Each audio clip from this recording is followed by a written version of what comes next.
Assalamualaikum. Today I will be presenting on a very important topic in language assessment. Assessment issues in the Malaysian primary ESL classroom, focusing on SBA reporting.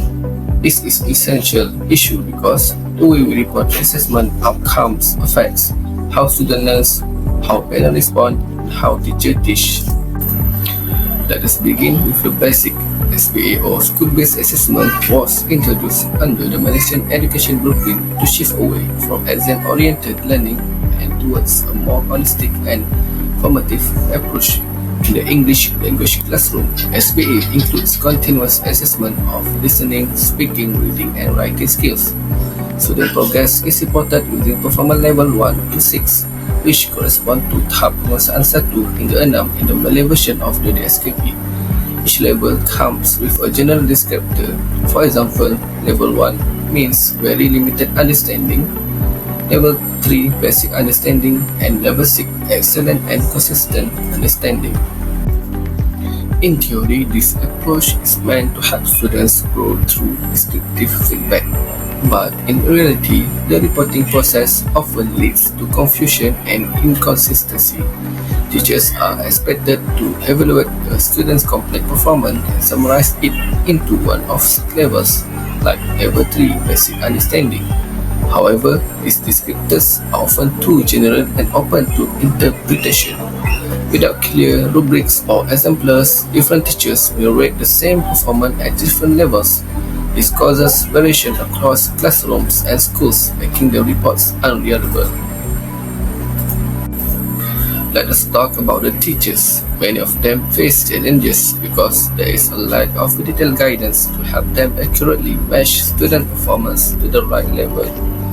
Moderation practices, which should standardize grading, are not always implemented effectively. As a result, reporting becomes subjective and inconsistent. On top of that, teachers are overwhelmed by administrative tasks, entering performance levels, writing comments, and uploading records, often under tight deadlines.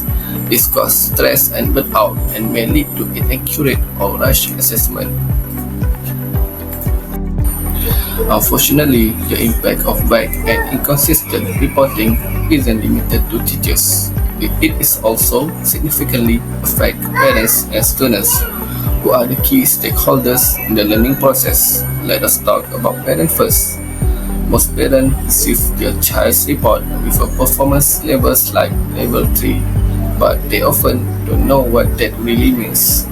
Is level 3 good? Should they be concerned? What skill does the child lack?